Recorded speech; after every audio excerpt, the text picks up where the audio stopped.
Greetings and welcome to another edition of The Watchmen. We're just a couple of dudes sitting here on the wall watching the world go by. I'd like to introduce myself. My name is Paul Lear, and I'm also joined by Checkmate. How we doing? Hey, I'm doing well, Paul. Just always happy to be back with the viewers/listeners. They get to look at our beautiful website browsing and reap the fruit of it. That's right. And like Mystery Science Theater 3000, we crack jokes along the way. That's right. We have a little fun with it. Some of it's kind of fun. Some of it's soberingly serious. And we're going to start at Damascus International Airport, and we're going to jump in right here. We're going to take a look at Isaiah 17, and we've not talked a lot about this one, but this is a significant prophecy. This is the burden against Damascus. Now, before I go any further, one of the claims to fame for Damascus, Syria, is that it claims to be the longest continually habited city on the planet. So when we read this prophecy, this clearly has not happened. Behold, Damascus is no longer a city. It has become a heap of ruins. The cities of Aurora are forsaken. They will be left to the flocks, which will lie down with no one to fear. The fortress will disappear from Ephraim, and the sovereignty from Damascus. The remnant of Aram will be like the splendor of the Israelites. So, I mean, Damascus gets wasted is essentially the message from Isaiah 17. And the same thing is talked about in Jeremiah 49, verses 23 through 27. Now, I'm not going to go to this particular prophecy, but if we take a look at the map, the prophecy literally starts in Jeremiah up here in the northern part of Syria, north of what is modern day Aleppo. And then you read Hamath and Homs, and it eventually works its way south, literally down this ancient highway, which is the modern day highway M5, and makes its way down to Damascus. And Jeremiah says the same thing as Isaiah. Damascus will be no more. Now, that clearly hasn't happened yet. But one thing that did happen over this past week is Israel has upped its game in and around Damascus. And specifically, we're going to take a look at the Damascus International Airport. Let you guys get some bearing here. This is located south and east of the city of Damascus. And we have an article from the Jerusalem Post. Alleged Israeli strike disables Damascus International Airport to the point that there's no more traffic going in and out of the Damascus airport due to the damage that was done to the runways. Now, one thing, I did not pull up this particular article, but Russia has weighed in on this. They're not happy about it, and they're lecturing Israel. And I know we were talking before we started this, and you thought this was a change and an escalation in the situation in and around Damascus. I really do. They it was 6 bombs cratering the runways only. It was clearly not a tactical move because you would take out the taxiways as well, because they can be a provisional runway in an emergency on a base that's been hit. It really, in my opinion, was designed to disrupt the flow of arms that come through, arms and personnel that come across Iraq from Iran to reinforce Hezbollah's position in Lebanon, but also some of the IRGC activity on the Golan Heights. And it's a couple of airplanes. There are actually people who watch the aviation websites for when they're flying in there, and it's 2 747s associated with the Iranian Revolutionary Guard and a quote-unquote commercial venture out of Iran called Chamwings. Chamwings is running diverts, I guess, up to Aleppo, and the IRGC freighter aircraft, the 747s, they can't land on that. So, it was clear that it was supposed to keep the Syrians busy for a while. I saw some footage of them working on the runway, and if you use an earth-penetrating bomb, In other words, you don't just put a pothole in the runway, but if you use a ground penetrating bomb and it gets under the runway surface and then explodes, there's an awful lot of earthwork you've got to redo, and you've got to resurvey the land around it, and it gets really involved. So I think, if you were looking for an indicator that the Israelis wanted to do some work toward cutting off Hezbollah and the IRGC positioned on their borders, this might be a good indicator that they're trying to gum up the works for a little while they entertain other options. Would that be what we call like a bunker buster? Yeah, that's what a lot of people call a bunker buster, or we just call them earth penetrators. So they're designed to go through earth before they hit concrete, and of course they're hitting concrete first and then earth. But it's the same principle. It disturbs the land badly enough that the reconstruction is pretty heavy, hardcore. So this isn't something that's going to be taken care of in a couple of days. Yeah, you're not going to see a dude out with a cement truck saying, "Okay, runway's open." After about 24 hours, they're going to be at it for a little while.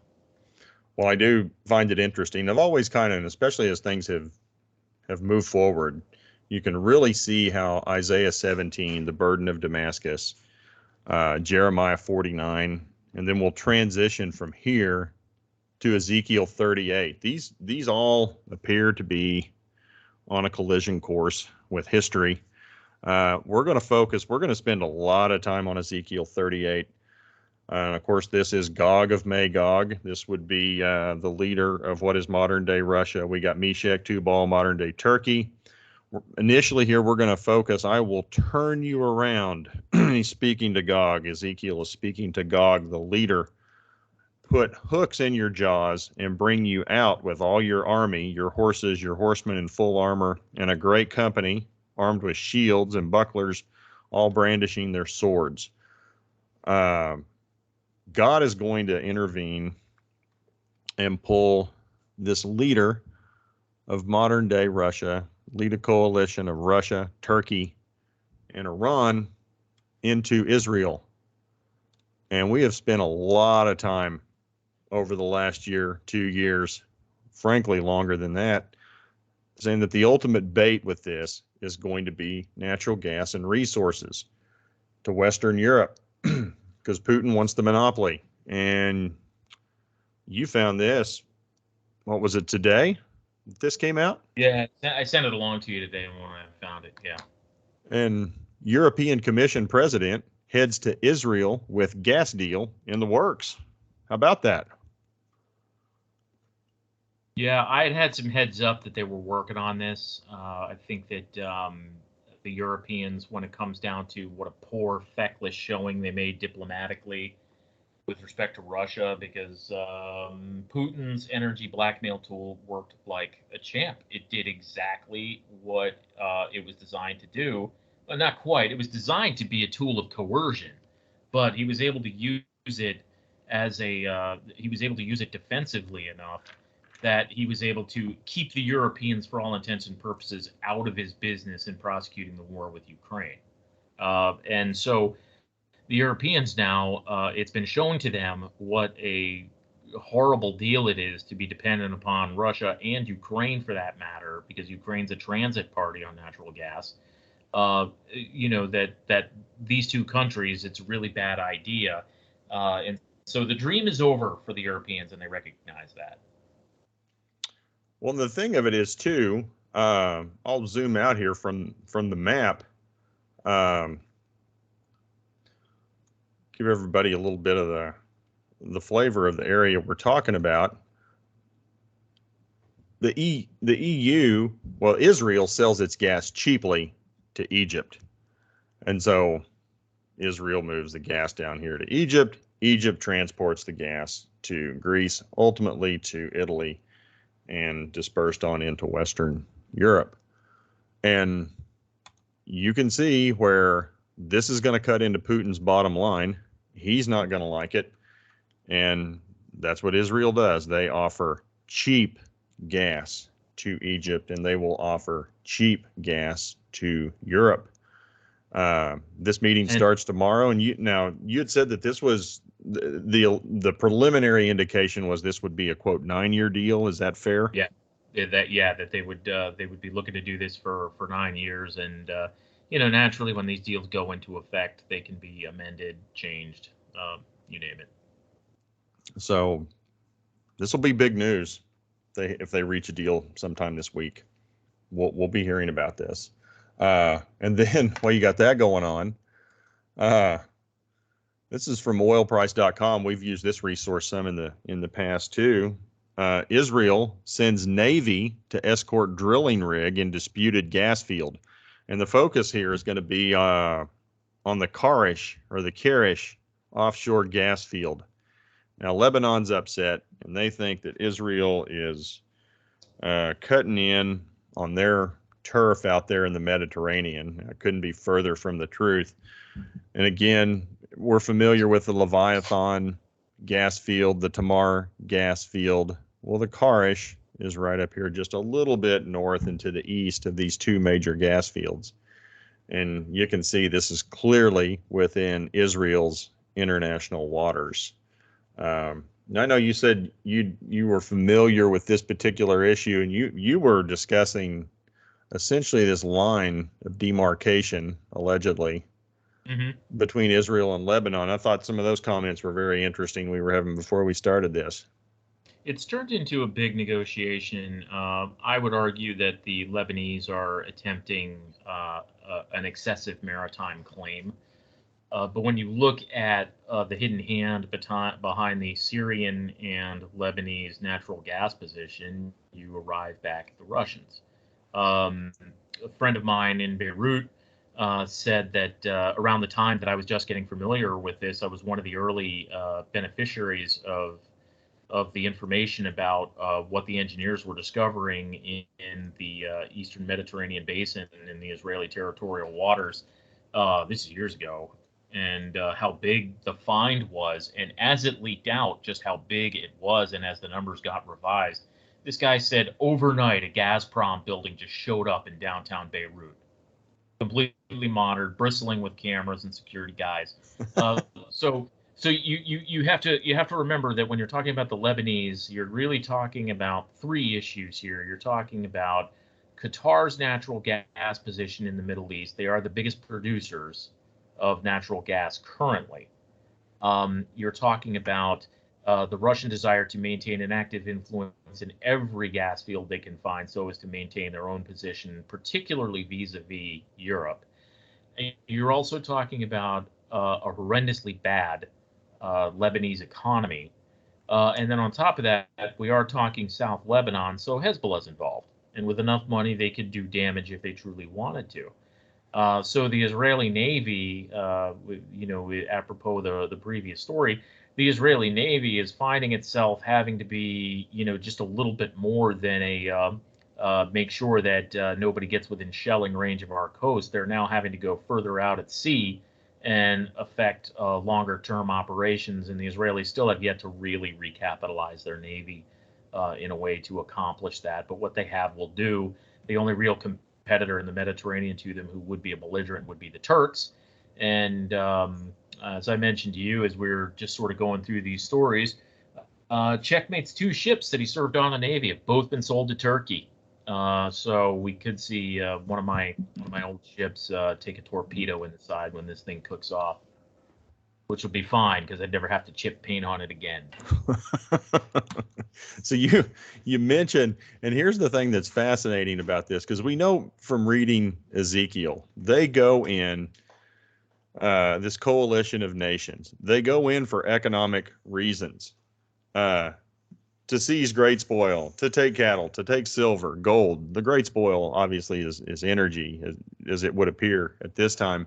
But all these countries that you were talking about, their currencies are at all-time lows. They're getting crushed. Lebanon's currency is in the tank. Iran's currency reached an all-time low against the dollar. Syria, Turkey, they're all getting hammered against the dollar. But the one that's actually gaining strength and showing some a little bit of juice against the dollar is the ruble. And so you can, it stands to reason anyhow. It seems probable, it seems reasonable that these countries will unite for economic purposes. And again, that would give this leader, Gog, some authority, because he has the stronger currency to pull these nations together to kind of help them out. And again, the only thing really standing in the way of that at this point, from having Russia and, as you'd mentioned, Gazprom being in complete control of the natural gas, is Israel. That's the only thing really, and that's becoming clearer and clearer every day. And we may get some more clarity on that this week after this conference with the EU. So, you know, as we transition out of the Middle East and energy matters, we're going to talk about lawlessness. And this is from 2 Thessalonians 2, verse 7. For the mystery of lawlessness is already at work, but the one who now restrains it will continue until he is taken out of the way. And I take that to be the Holy Spirit is the one who now restrains it, the Holy Spirit in believers, and will continue until he is taken out of the way. That would be raptured. And then from here, now these follow this line of thinking from Checkmate when we take a look at just how corrupt this little America's summit was, and just, I don't know, connect the dots, I guess would be the best way to put it. Okay, so Mexican President Obrador is a problem. I would argue that he is a problem because the U.S. policy towards Mexico.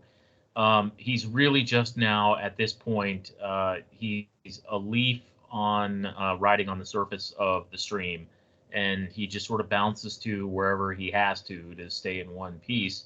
And I really didn't want to get too deeply into this, but there were just a couple of bad boys in Latin America who weren't invited to the Summit of Americas, and Obrador tried to force the issue, and the Biden administration didn't answer the mail on it, and he should have known better because the Biden administration is not answering the mail on a lot of things. So we had the Summit of the Americas in Los Angeles this past week. Friends out there said that the normally annoying Los Angeles area traffic was even worse. And I said, well, you've got Latins from a number of different countries driving around on your roads. And, if you go to Buenos Aires, I hope your insurance is up to date. But the long and the short of it is that Obrador made a reach, and it didn't happen, and it chilled the atmosphere between Mexico and the United States at this thing. But that did not stop the cartels, who really kind of calling the shots these days in Mexico, thanks to us. It did not stop the conference from coming up with a set of points to agree upon. Yeah, go ahead and click the next one. Not going to go through this, but this is the UN organization at the Summit of the Americas on migration. And what this basically does is there is so much money in human trafficking. It's not just drugs. Drugs has kind of become a lucrative avocation, whereas the real money is in moving people illicitly into the United States. And this really is the diplomatic equivalent of codifying lawlessness, in my opinion, because when you read through this statement, which it's up at Fighting Checkmates on ValorTube, at least the link to it is, when you read through this statement, yeah, there's a lot of international diplomat feel-good stuff, but what it basically amounts to is, okay, we've agreed this is an enduring problem, so now we're going to live with it. Hint, hint, United States, you're stuck with this. So mass migration, as far as the participants at this conference were concerned, is just the way of the future, period. Stand by. We'll wait and see how badly this blows up. But if we move on to the next story, this one grabbed my eye because I've been in politics in both places. I'm sorry, Paul. Did you? I was just going to say we're going to provide links to all these at PaulthePoke and then also at YouTube. And so if you guys want to click on these, or anybody who's interested in reading the details of this, we'll have links to all this stuff so you can read it yourself. Yeah, I wanted to breeze through the border stuff simply because there's a lot of it. But the other thing is, core mission being biblical. But this will come back full circle. This caught my eye because I've worked in politics in both Florida and Texas. I've always thought of Greg Abbott as a weak sister, and the people who I know who are within spitting distance of the border now truly believe that Abbott is not just a weak sister, but kind of a sellout too. He makes a good show. But what's interesting about this is that you have DeSantis, who's being urged to run in 2024, and Abbott, who's been considering running in 2024. It's starting to appear to me that Abbott, because the well-moneyed people in Austin who keep him in power, generally speaking, the big dollar boys in Texas, they kind of like illegal immigration because it means it's cheaper labor for the services industries to the energy industry. In other words, you don't have to pay somebody who's just your average Texan trying to make his way in life. You don't have to pay him a decent wage to mop the floors in the building of the people who requisition food and fuel and supplies. You can just get an immigrant in there to do it, and there's a lot to that infrastructure that supports the energy industry. So Abbott politically has always been kind of a weak sister. This is DeSantis calling him out because a lot of these Mexicans, when they come across the border, not just Mexicans, but people from Venezuela, which I understand is now Venezuelans are the largest moving population within the caravans for understandable reasons. Venezuela's on hard times. They end up in Florida. So DeSantis is kind of calling out Abbott that he could be doing more. Worth a read. I passed it to some friends down in Texas, and they said, "Yeah, DeSantis is right. He's absolutely right about Abbott and his critical performance." And so with that, the next one comes up. So the Nicaraguans who were disinvited inexplicitly from the Summit of the Americas, they basically made it known that Russian troops are welcome in Nicaragua. This is really not that big a deal. Russian troops are kind of tied up. Everybody knows what I'm talking about. This is what they call a status of forces agreement, and really it's just a thumb in our eye from a strongman relic of the Cold War. But I wanted to address it because it got a lot of press play. But the fact that it happened during the Summit of the Americas was just him flipping the bird at the collective meeting. But, there are some other real world implications for this open borders, feel good stuff that was agreed at the conference. And that brings us to the next one. And that is because Maduro didn't go to the summit either. He just said, well, I'm just going to go spend the summer months in Iran. And actually, he's just there for a couple days. But and he made a couple of stops, Turkey included, on the way. And what they agreed to here is kind of it's flowery and there's not a lot to it. They've had a collaborative relationship for a long time, including bringing members of the Iranian Revolutionary Guards, a lot of them, through the southern border. The southern border is a major terror rat line. And so we can only assume that they had a meeting of the minds and agreements and principles to cooperate further on that matter. But because he was not invited to Los Angeles, he instead went to Tehran, which brings us back to the Middle East, Paul. Yep, and we're back at Ezekiel 38, and we're going to go down a little further to verse 5, and we're going to focus on Persia, which would be modern-day Iran. And here we go again.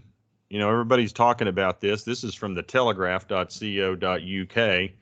Iran dangerously close to completing nuclear weapons program. Israel's prime minister says country will soon get its hand on a bomb unless the West stands up to the regime. So there were a couple of articles here, again from the Telegraph, and then there was also one, Prime Minister Bennett of Israel, and he makes the same comment, dangerously close to nukes, may get there soon if no Western pressure. And I know you had some thoughts on this in regards to, plausible outcomes in this scenario.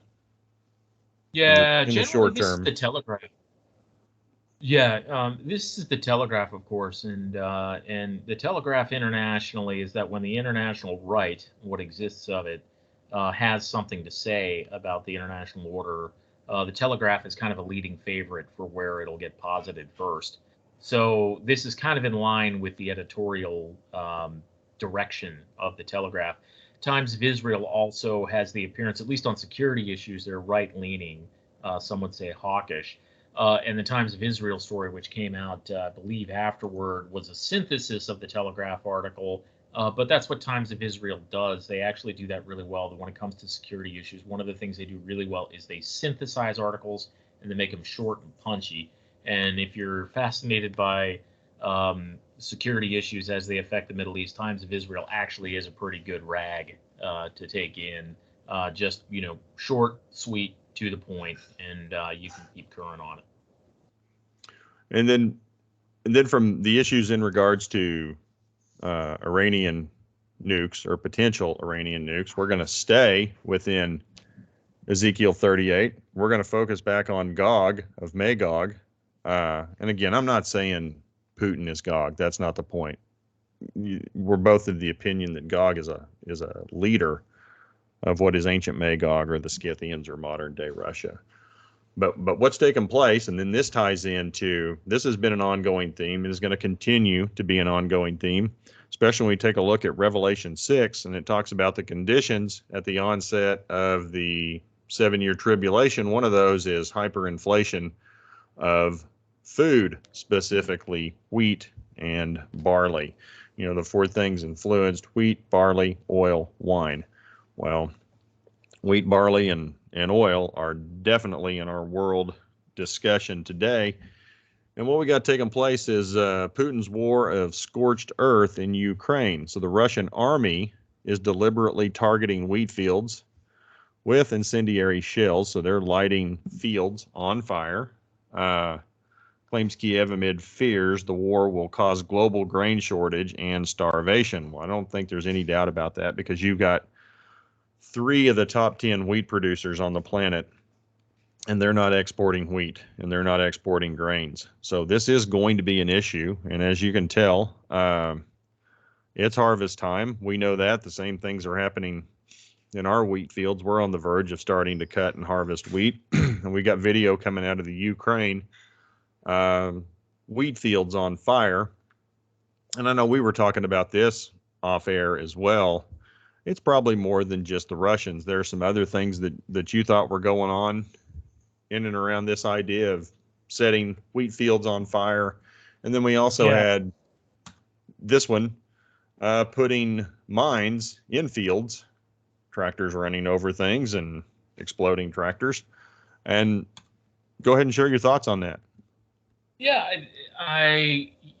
I'm willing to believe the Russians are doing it, but I'm also willing to believe that some of the Ukrainians are doing it to themselves. Some of the irregular formations, the Azov Regiment has mostly been captured, but there's also probably some spoiling elements of the Azov Regiment that are out there.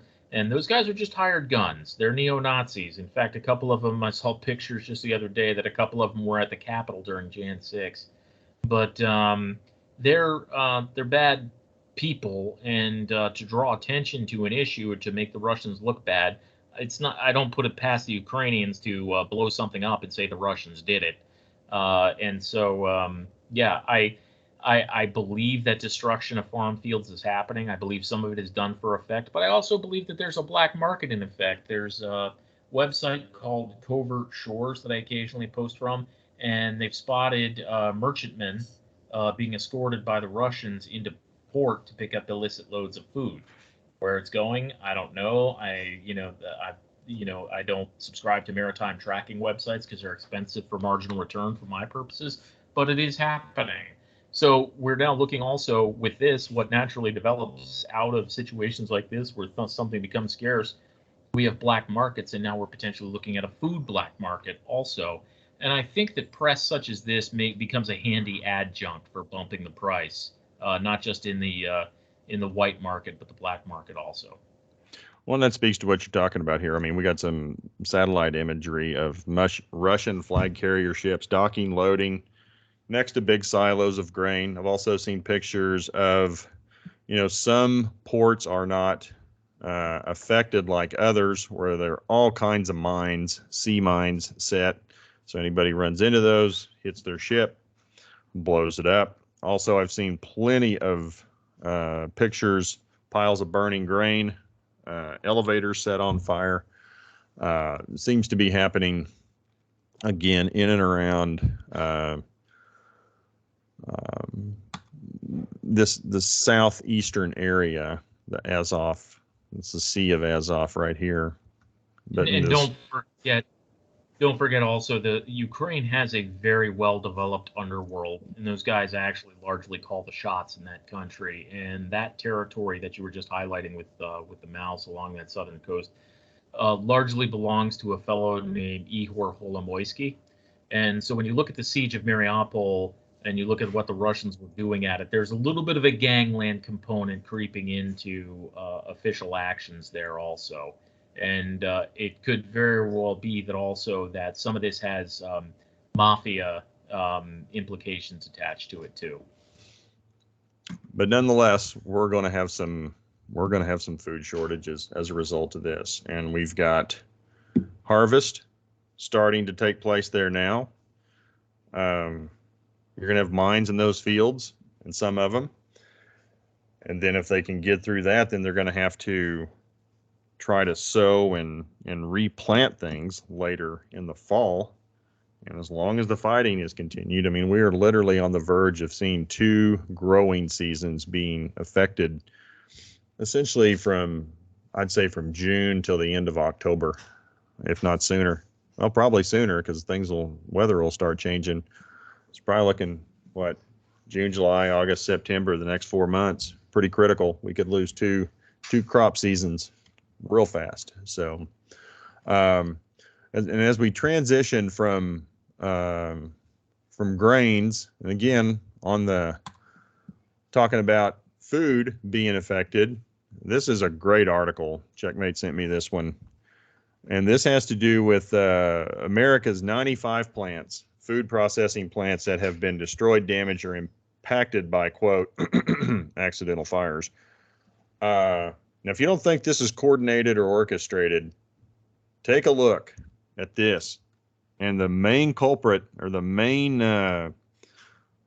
type of food being affected, is poultry and eggs. And it is crazy when you scroll down through this, when you start to take into consideration how many millions upon millions of chickens have been destroyed, and how many millions upon millions of eggs, that are now out of the food cycle, if you will. Let's scroll down here. I mean, we've had some cattle and beef, but most of this stuff, we start looking from about the beginning of March, and you start looking at the volume of chickens, and this is all across the country. 295,000, 644,000, 244,000, 663,000, almost 1 million chickens, 2.75 million chickens, 5.3 million chickens, 147,300. I mean, you get the flavor, 500,000 chickens. And again, it's all chickens and turkey, 1.5 million chickens. And we're just about halfway through the list. 5 million chickens in Iowa. Turkeys, there's about 280,000. Another 1.7 million chickens in Nebraska. And you scroll down, 1.3 million chickens in Lancaster. 2 million more chickens in Minnesota.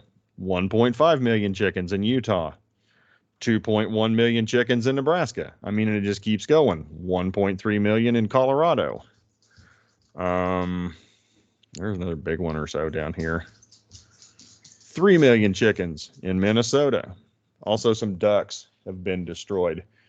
And Checkmate, you made an excellent point about that. Just, what's being targeted and for what purposes when you start looking at demographics across the United States. Yeah, you're talking about eggs, and you're talking about poultry. And the fact of the matter is that poultry and eggs are nutrition density that's good for you at a reasonably cheap cost compared to things like lamb and beef and some of the more shishi kinds of things like bison. And the cost of fish is off the charts because the Chinese and the Japanese are constantly overfishing in the Pacific. and the Russians and are overfishing in the Atlantic, as well as the Europeans basically keeping all the choice waters to themselves as much as possible. So you're really talking about depleting the diet of the everyday person here. And this is something, this isn't going away. And then we had this happen over the weekend. Now, this is out of the LA Times. So Smithfield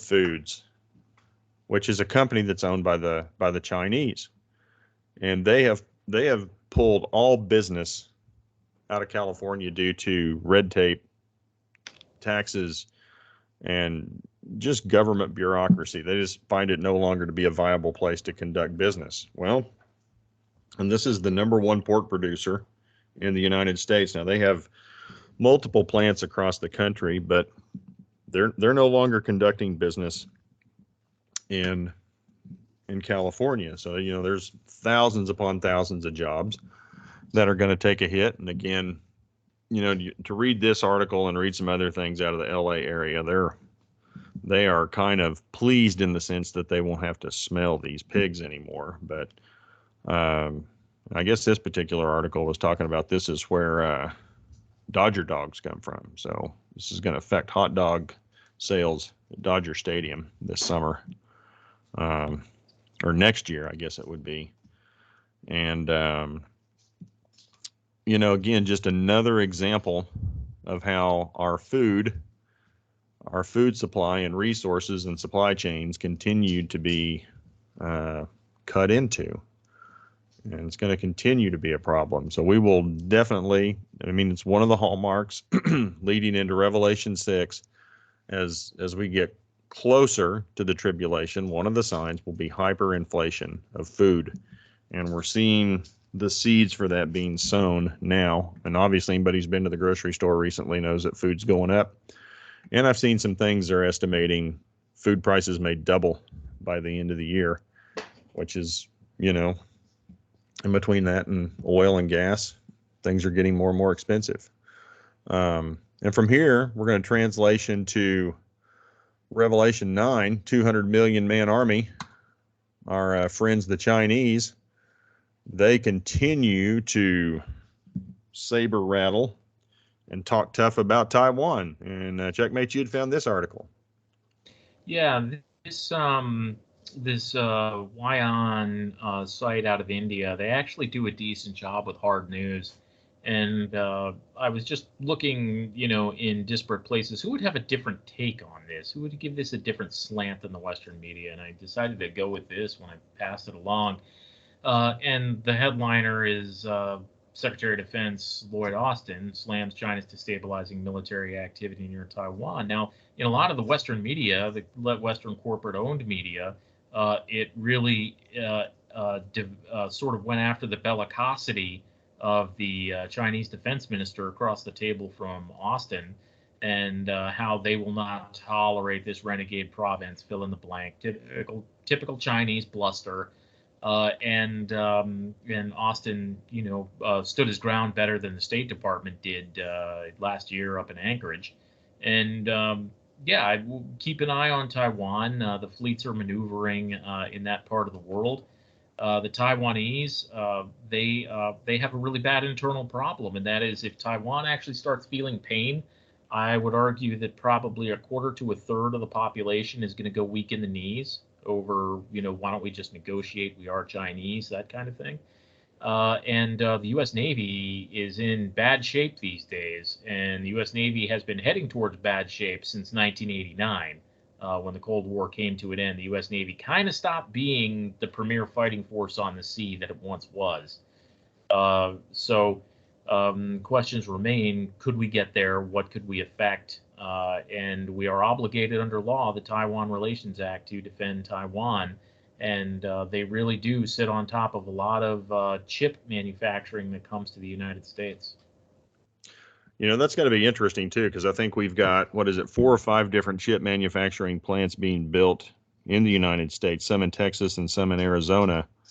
And I wonder how committed the United States will be Defense Act once those are up and running for distribution here in the United States. I know that's maybe a cynical view on my point, but I think it's a fair question to ask.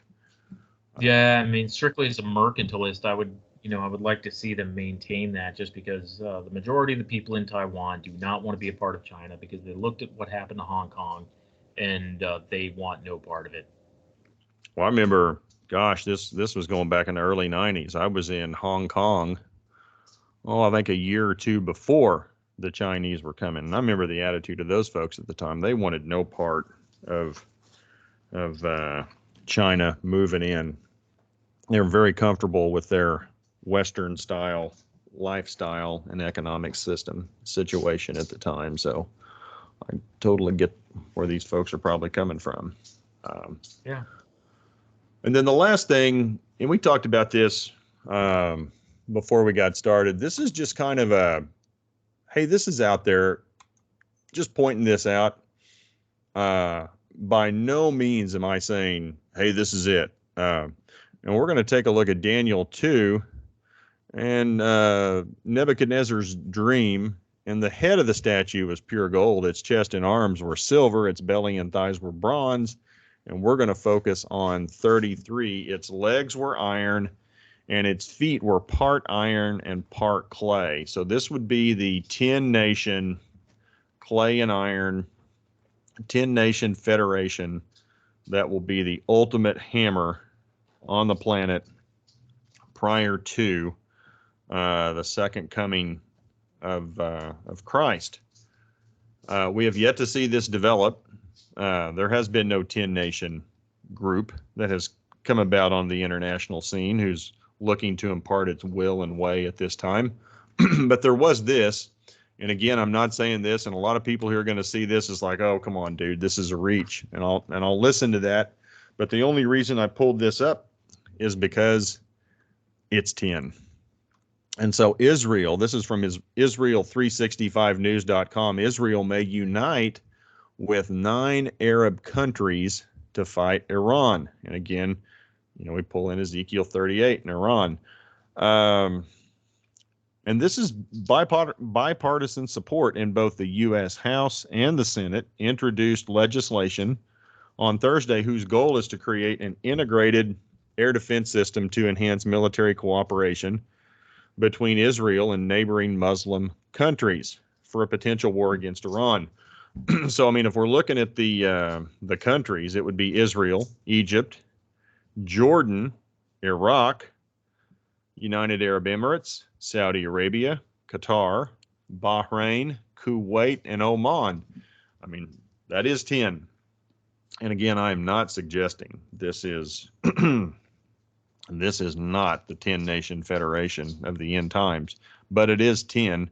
And I think it's one of these things that we should probably take a look at and file that away. It's like, oh, yeah, I remember back in June of 22 when these 10 decided to get together.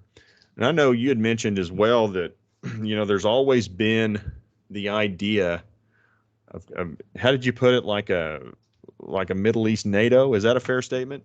Yeah.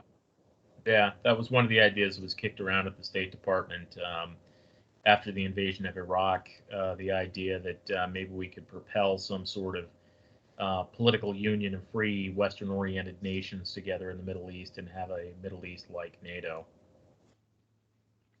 Well, and this would be too, and they would call it the Defend Act. And that way they couldn't get caught up in the semantics of the Abraham Accords. So that would mean Biden would have to give Trump some credit. We can just rename this, repackage this as the Defend Act.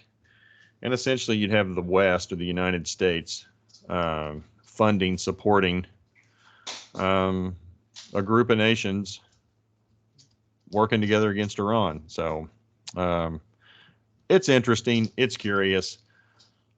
We'll follow it.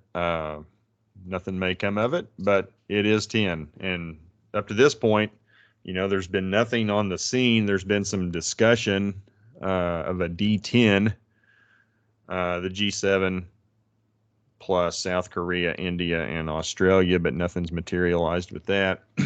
And some people think, too, that those 10 may come from some some formation of European countries and maybe the United States, Canada, lots of different things out there, and that'd be headquartered in Rome.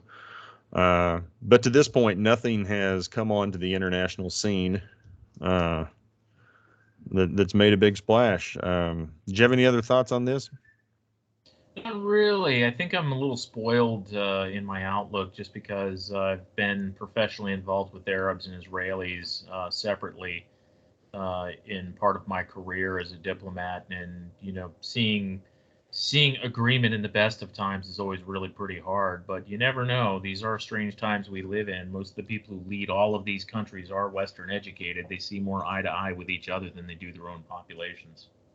Well, I think that speaks to the prophecy of it. Its feet were part iron and part clay. I mean, they're not going to see completely eye to eye. And, just the idea that it's 10, they're together, they got a common enemy. We'll see. I'm frankly stunned. We haven't seen a group of 10 come onto the scene. I keep waiting for that. It hasn't happened, but in God's timing. It's interesting open talk, because 6-7 years ago you would have never heard something like that. Well, that's exactly right. That's exactly correct. And it's a discussion point now. And now we have multiple possibilities that seem plausible. Nothing moving toward the formation of this, but there are some things out there where you could see a couple of twists and see how we would get to that point. And that is on the table. So we'll continue to watch it. You have any closing thoughts? No, I think I'm tapped out, my good man. Well, me too. Once again, just like to tell everybody, thank you for taking the time to listen and watch. And, again, it's just a couple of dudes sitting here on the wall making some observations about the world we're living in. How does it relate to biblical prophecy? Crazy, fascinating times. And I think we say this over and over, but you can see how events, from the Middle East to Central, South America, the Americas, are tied into key biblical prophecies from Isaiah to Ezekiel to Jeremiah, the lawlessness that's taking place, and then throw in Daniel as a possibility. So appreciate you guys taking the time to listen and watch, and we'll probably catch you again in the next week or so. Thanks.